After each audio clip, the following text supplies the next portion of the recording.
नमस्कार, स्वागत है आपका मुनाफे की मंडी में, जहां हम आपको कमोडिटी मार्केट की तमाम खबरें बताते हैं। साथ ही आपके लिए बेहतरीन ट्रेडिंग कॉल्स भी हम लेकर आते हैं। हमारे साथ आज 5 मेहमान हैं। जतिन त्रिवेदी हैं एलकेपी सिक्योरिटीज से, तरुण सत्संगी हैं हमारे साथ ऑरिगो ई मंडी से, साथ ही आज हमारे साथ चिराग शेठ हैं, मेटल फोकस के प्रिंसिपल कंसल्टेंट हैं। आगे हमारे साथ गेहूं पर बात करने के लिए अजय जैन होंगे, गेहूं कारोबारी है, साथ ही महावीर गुप्ता भी होंगे, जिनसे हम कोरिएंडर का आउटलुक समझेंगे। लेकिन सबसे पहले चिराग शेठ के पास चलते हैं, प्रिंसिपल कंसल्टेंट है मेटल फोकस के, और बात करते हैं गोल्ड पे। सबसे पहले चिराग, गोल्ड में अब लगातार कमजोरी दिख रही है, ऊपरी स्तरों पर दबाव बनता दिख रहा है। क्या लग रहा है, ऐसा क्या हो रहा है, ये दबाव की क्या वजह है और कितनी गिरावट की संभावना आपको लग रही है यहाँ से और गोल्ड में? देखिए, सबसे पहले तो ये समझना होगा कि ये गोल्ड मार्केट में पिछले 1-1.5 महीने में हो क्या रहा है। हमने देखा कि जैसे $1600 मार्केट टच हुआ, उसके बाद एक कंटिन्यूस मार्केट में जो रैली आई जिसने सोने के दाम को $1900 के ऊपर लेके गए, वो ये था कि मार्केट ये एक्सपेक्ट कर रहा था कि अब क्योंकि इंटरेस्ट रेट इतने ज्यादा बढ़ चुके हैं, उसकी इकोनॉमी पे थोड़ा इम्पैक्ट होगा और फेड फोर्स होगा कि सेकेंड हाफ में बहुत ही अग्रेसिवली रेट कट करे।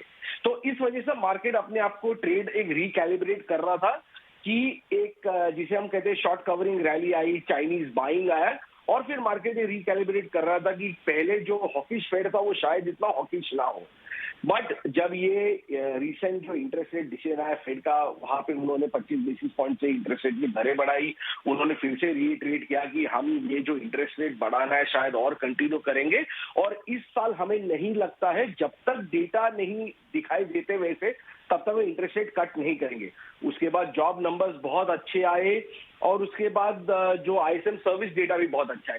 इसका मतलब ये हो गया कि मार्केट जो अनुमान लगा रहा था कि इंटरेस्ट रेट कट होंगे, वो अब क्योंकि डेटा इतने अच्छे आ रहे हैं, उसका मतलब है फेड को अभी भी एम्यूनेशन मिल जाता है कि इंटरेस्ट रेट की दरें को मेंटेन करे और उसको कट नहीं करे।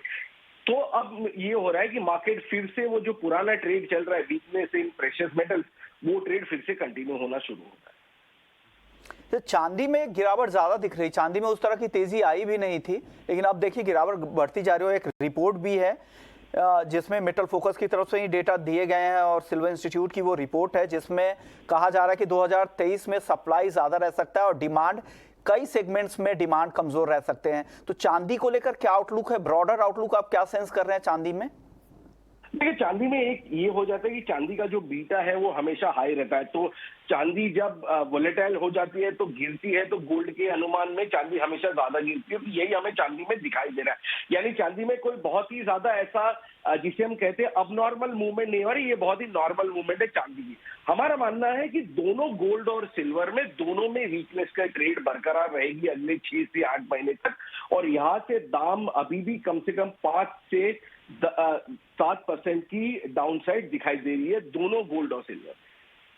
यानी यहाँ से कमजोरी की और कमजोरी की संभावना लग रही है गोल्ड और सिल्वर में। शुक्रिया चिराग, आपने वक्त निकाला हमारे लिए और बताया कि किस तरह की स्थिति बुलियन मार्केट को बन रही है और फिलहाल नरमी की संभावना है। यानी आपको अगर फ्रेश खरीदारी करनी है, नई खरीदारी करनी है, अगर आप वो इन्वेस्टर हैं तो अभी रुक जाएं, अभी नीचे के लेवल का वेट करना चाहिए आपको नीचे की तरफ मौका मिल सकते हैं।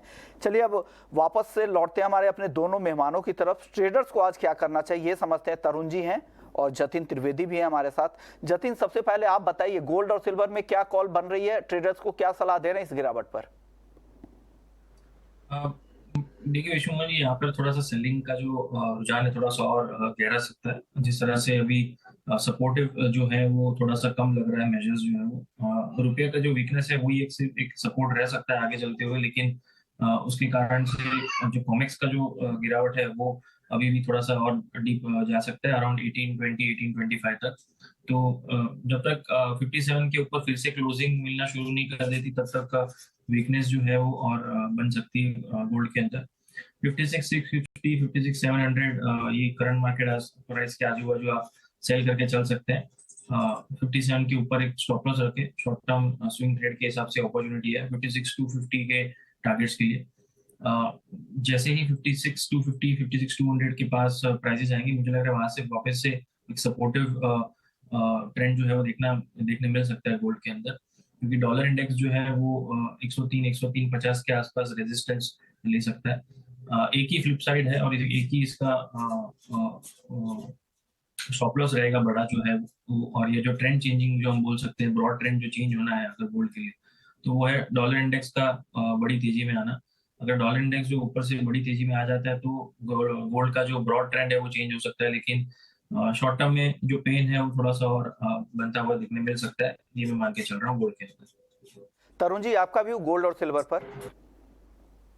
आई थिंक शॉर्ट टर्म में वीकनेस कंटिन्यू करना चाहिए। जिस तरीके से मार्केट मान के चल रहा था कि रेट हाइक पेस तो स्लो होगा ही, साइमल्टेनियसली कहीं ना कहीं टॉपिश हो जाएगा रेट यूएस के अंदर। लेकिन जिस तरीके से फेड ऑफिशियल के कमेंट आए हैं, they will fight for inflation, और जब तक इन्फ्लेशन कंट्रोल में नहीं आएगी rate hike story will continue there, जिसकी वजह से हमने देखा है डॉलर इंडेक्स में काफी अच्छी तेजी आई है। 101 के नीचे जो फिसल गया था 103 के ऊपर ट्रेड कर रहा है, उसका सीधा सीधा नेगेटिव इम्पैक्ट हमने बुलियन मार्केट पर आते हुए देखा है। और कहीं ना कहीं आई थिंक जब तक डॉलर इंडेक्स में रैली रहेगा, आई थिंक गोल्ड के अंदर फर्दर वीकनेस देखी जा सकती है। प्रॉब्ली $1780 कॉमेक्स में गोल्ड आ सकता है एंड 54,500 के आसपास स्लिप कर सकता है डोमेस्टिक बोर्सेस के अंदर। कच्चे तेल की बात कर लेते हैं। कच्चे तेल में 3 दिनों की तेजी के बाद हमने कल देखा था, कल एक नरमी का सेशन था इवनिंग में, लेकिन आज एक दायरे में फंसा हुआ है।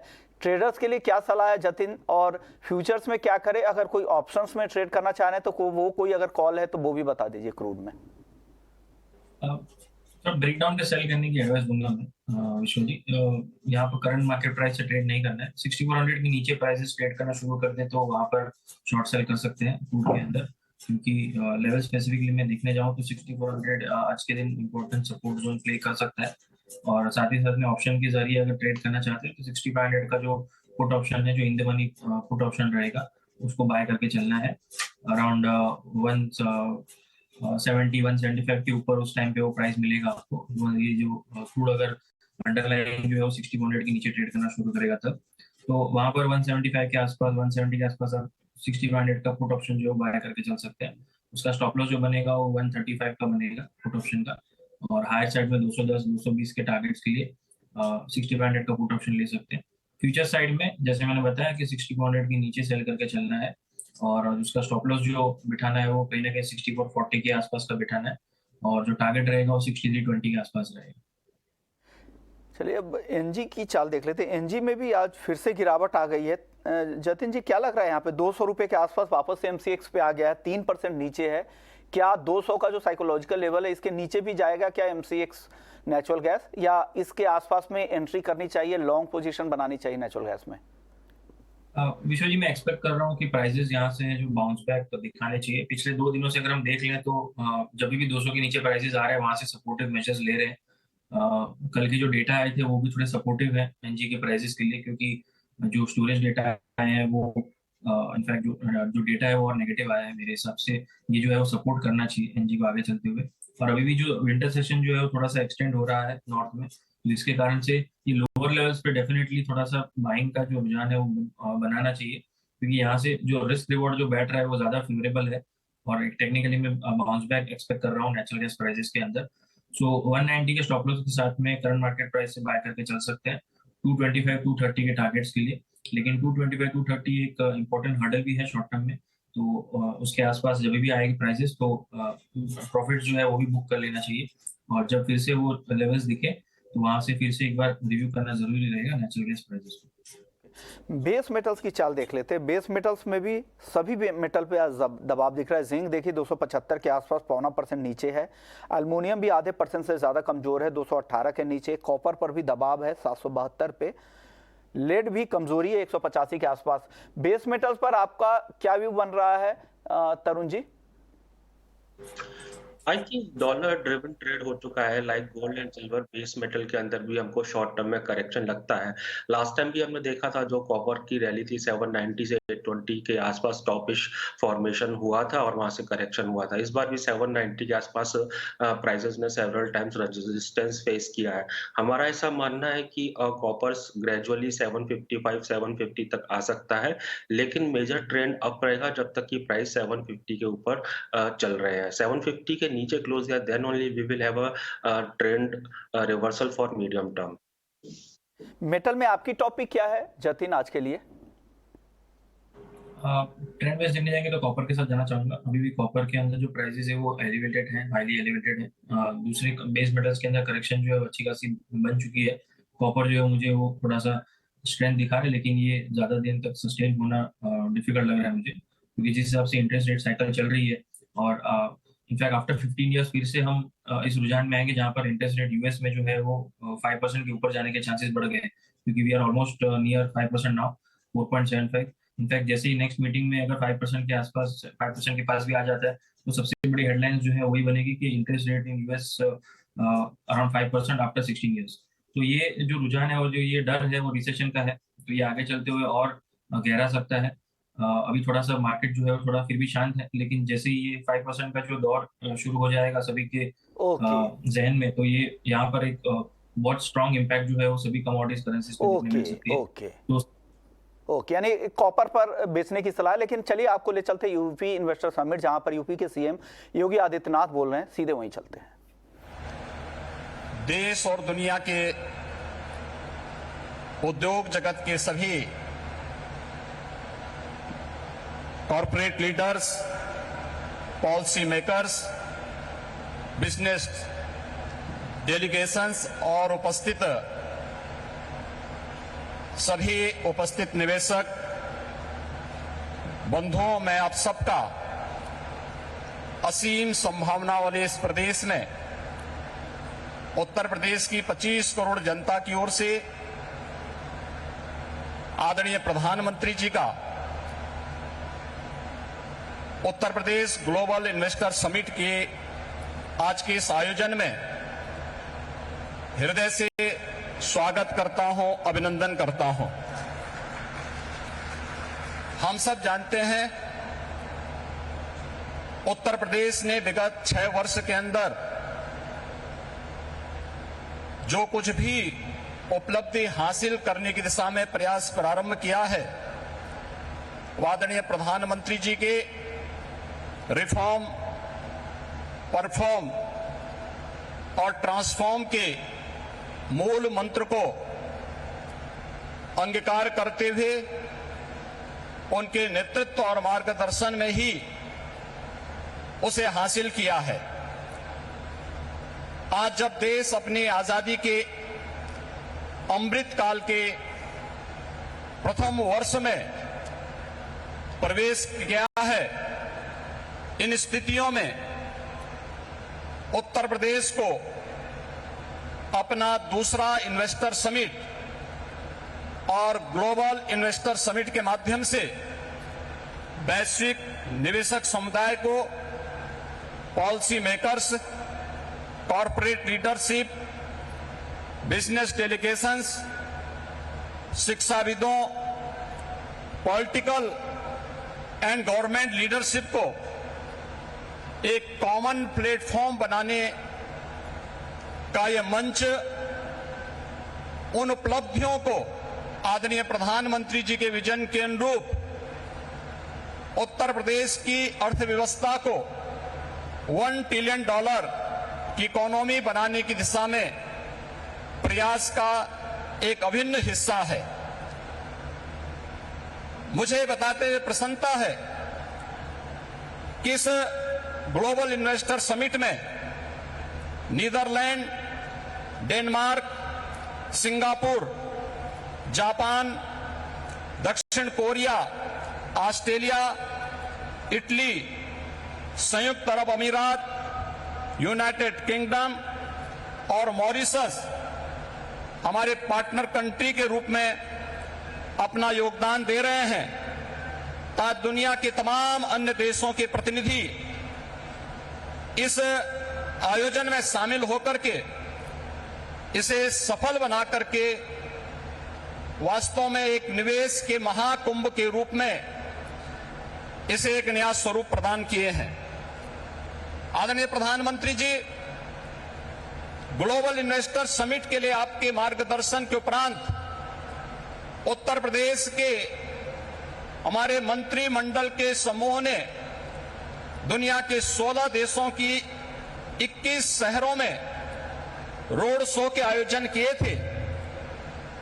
उन सभी देशों में भारतीय मिशन से जुड़े हुए हमारे माननीय राजदूतों ने उन्हें भरपूर सहयोग देकर के आपके विजन के अनुरूप उत्तर प्रदेश में ट्रेड, टूरिज्म एंड टेक्नोलॉजी के उस अभियान को आगे बढ़ाने के लिए अपना बहुत महत्वपूर्ण योगदान दिया।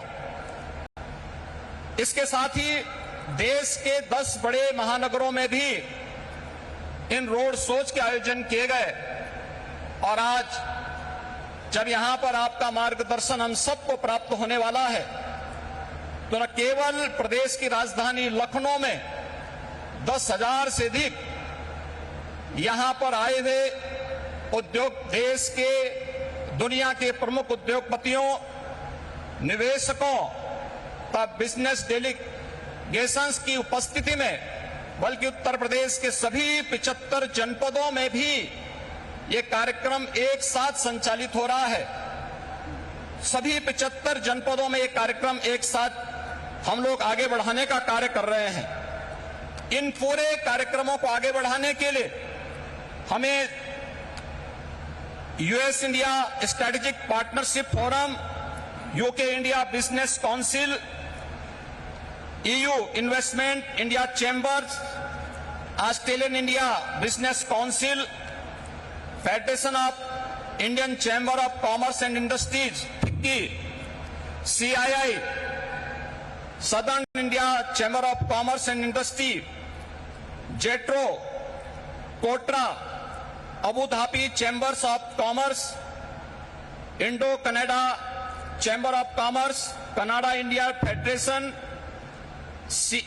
Indian industries association, PHD chamber of commerce, Laghu Bharati जैसे प्रमुख सभी व्यापारिक जो बिजनेस पार्टनर्स हैं, इन सब ने उत्तर प्रदेश सरकार के साथ सहयोगी बनकर के इन कार्यक्रमों को आगे बढ़ाने का कार्य किया है। तो यूपी इन्वेस्टर समिट में सीएम योगी आदित्यनाथ बोलते हुए कि 41 देशों के 41,000 प्रतिनिधि इस समिट में शामिल हो रहे हैं और 10 से 12 फरवरी तक ये समिट चलने वाला है, जहां पर 25 लाख करोड़ रुपए के निवेश का टारगेट रखा गया और अगले 5 साल में $1 ट्रिलियन का स्टेट सिर्फ यूपी को बनाना है। चलिए लौटते हैं कमोडिटी मार्केट की ओर। हमारे साथ तरुण जी बने हुए हैं और एक और मेहमान हमारे साथ अजय जैन भी आ गए हैं। गेहूं पर उनसे बात करते हैं। अजय जी, गेहूं की जो एमएसएस के जरिए जो बिक्री सरकार की तरफ से होनी है, उसका रिजर्व प्राइस 2350 रुपए प्रति क्विंटल से घटाकर अब 2200 रुपए प्रति क्विंटल किया जा सकता है, सोर्सेस बता रहे हैं। क्या लग रहा है, इन कदमों से क्या दाम काबू में आएंगे क्या गेहूं के? हेलो, हाँ अजय जी, आपसे मेरा सवाल था, रिजर्व प्राइस 2350 से घटाकर 2200 करने से क्या गेहूं के दाम कम होंगे? नमस्कार विष्णु जी। अभी इस तरह का कोई साफ संकेत नजर नहीं आ रहा है। बाजार में खबरें जरूर है कि सरकार अपना रिजर्व प्राइस 2350 से घटाकर 2200 रुपए करने जा रही है, और अगर इस तरह का कोई निर्णय सरकार करती है तो मुझे लगता है कि ये बहुत अच्छा निर्णय होगा और सभी के हित में होगा, और उससे सरकार को समर्थन मूल्य पे गेहूं मिलने की संभावनाएं भी बढ़ जाएगी। सर, फसल को लेकर क्या स्थिति है? सरकार तो इस उम्मीद में कम कर रही होगी कि आगे तो बम्पर फसल है ही, तो क्या लग रहा है फसल इस बार अच्छे हैं? अब तो काफी स्थिति साफ हो गई होगी अब तक। हाँ, सरकार के जो आंकड़े हैं, हमें लगता है कि अभी भी वो थोड़े से डिफिकल्ट है टारगेट अचीव होना। 1120 लाख टन जो सरकार सोच रही है, वहां तक तो अभी नहीं लगता है कि हमारा उत्पादन पहुंच पाएगा, लेकिन फिर भी 15 दिन हमें एटलीस्ट और वेट करना पड़ेगा, क्योंकि मौसम गर्म हो चुका है और इससे कितना नुकसान होता है ये आने वाले 15 दिनों में ही पता चल पाएगा। शुक्रिया जैन साहब, आपने वक्त निकाला और पूरी डिटेल धन्यवाद कि क्या स्थिति बन रही है। लेकिन चलिए अब कोरिएंडर की बात कर लेते हैं। हमारे साथ महावीर गुप्ता है श्री फालोदी ट्रेडर से, उनसे बात करते हैं धनिया को लेकर, क्योंकि धनिया में लगातार गिरावट का रुख देखने को मिल रहा है। आज भी 2% तक कमजोर है, 1.5 महीने में 17% की भारी गिरावट आ चुकी है। महावीर जी, धनिया में इतनी गिरावट क्यों आ रही है, क्या हो रहा है धनिया में? नमस्कार सर। नमस्कार। धनिया में एक्चुअली जो अजम्पशन है उसके अकॉर्डिंग एक मनोवृत्ति बन गई है कि बहुत धनिया है, बहुत धनिया है, बहुत धनिया है। उसके पीछे ही कारण है ये इतना टूटने का। यह लोग अभी एक इंतजार कर रहे हैं कि सही समय आने पर परचेज करेंगे। सभी लोग खाली है, चाहे मसाला वाले हो, चाहे एक्सपोर्टर हो, चाहे ट्रेडर हो या जो भी है, वो अभी बिल्कुल जितना 20 बोरी जरूरत है तो 20 बोरी ले रहे हैं, 50 बोरी जरूरत है तो 50 बोरी ले रहे हैं। तो वो एक कारण बना है इसमें, और सब लोग मौके के इंतजार में है। जैसे ही सबसे लोवेस्ट, अब ये कोई डिसाइड नहीं है कि नीचे निम्नतम भाव क्या रहेगा, लेकिन फिर भी सब लोगों को है कि बस जैसे ही पलटेगा हम लोग लेना चालू कर देंगे। तो वो सबसे बड़ी दिक्कत आ रही है। क्या करना चाहिए इस गिरावट पे? आप क्या सलाह दे रहे हैं? धनिया में क्या खरीदे या बेचे या निकल जाए? बिल्कुल नहीं, खरीदी का टाइम है ये। खरीदी का टाइम है। कितनी तेजी की उम्मीद कर रहे हैं यहाँ से सर? अगर कोई खरीदता है तो यहाँ से कितनी तेजी के लिए उनको रुकना चाहिए? इस भाव के यहाँ से 10 से 15 रुपए वापस सुधर सकता है ये, क्योंकि डिमांड रहेगी। डिमांड सबको माल लेना है, और डिमांड का टाइम धनिया का मार्च और अप्रैल पीक डिमांड का टाइम होता है। तो उस समय पे अभी किसान बेचता है या नहीं बेचता है 50 रुपए के भाव में, या ट्रेडर्स जो है पहले अपना गोडाउन फुल करके इसके बाद बाहर के लिए ओवरफ्लो करेगा, तो वो सब चीज कारण बनेगा। इसलिए 10 से 12 रुपए या 15 रुपए की तेजी बनेगी सीजन में, क्योंकि 70 रुपए के धनिया में बहुत मायने रखता है 10 रुपए बढ़ना। ओके, शुक्रिया गुप्ता जी, आपने वक्त निकाला और कोरिएंडर पर राय दी कि क्या स्थिति बन रही है। इनको लग रहा है कि यहाँ से अब ज्यादा गिरावट की संभावना नहीं लग रही है, यहाँ से खरीदारी शुरू करनी चाहिए। चलिए, हमारे साथ तरुण जी भी हैं। तरुण जी, सबसे पहले गेहूं पर आपका आउटलुक। गेहूं को लेकर आप लोगों ने, मुझे याद है, पिछले साल ऑरिगो की तरफ से सबसे पहले अलर्ट किया था कि इस बार उत्पादन की दिक्कत हो सकती है, यील्ड कमजोर हो रह सकता है। इस बार की रिपोर्ट क्या कह रही है आपकी? जो सडन चेंज आया है टेम्परेचर में, that is slightly worrisome situation, specially in Haryana. I think Gujarat, MP और महाराष्ट्र इज पैनिंग आउट। वहाँ पे अराइवल्स आना चालू हो गए हैं, और लेट जो आते हैं अराइवल वो यूपी से आते हैं। और टेम्परेचर अगर फर्दर राइज होता है तो सर्टेनली इस साल भी यील्ड इम्पैक्ट हो सकता है। बट अभी देखना पड़ेगा कि नेक्स्ट 15 डेज कैसा रहता है टेम्परेचर। अगर हल्का सा भी ड्रॉप आता है टेम्परेचर के अंदर, देन वंस अगेन क्रॉप के लिए काफी अच्छा होगा। और अगर हीट वेव बढ़ती है तो सर्टेनली क्रॉप के लिए नेगेटिव होगा। वो हफ्ते अहम होंगे, उसके हिसाब से तय हो पाएंगे कि यील्ड की स्थिति क्या रह सकती है। लेकिन अब तक स्थिति उतनी खराब नहीं लग रही है। हालांकि जैसा अजय जैन कह रहे थे कि टारगेट से हो सकता है, जो 1120 लाख टन का जो सरकार ने टारगेट तय किया, उससे हो सकता है कि कम उत्पादन हो, लेकिन स्थिति अभी उतनी खराब नहीं हुई है जो पिछले साल हो गई थी। अब देखते हैं अगले 15 दिन चीजें कैसी बदलती है। शुक्रिया तरुण जी आपका, जतिन जी आपका, अजय जैन साहब आपका भी बहुत बहुत शुक्रिया। आप लोगों ने वक्त निकाला और मुनाफे की मंडी के दर्शकों को तमाम तरह के अपडेट दिए।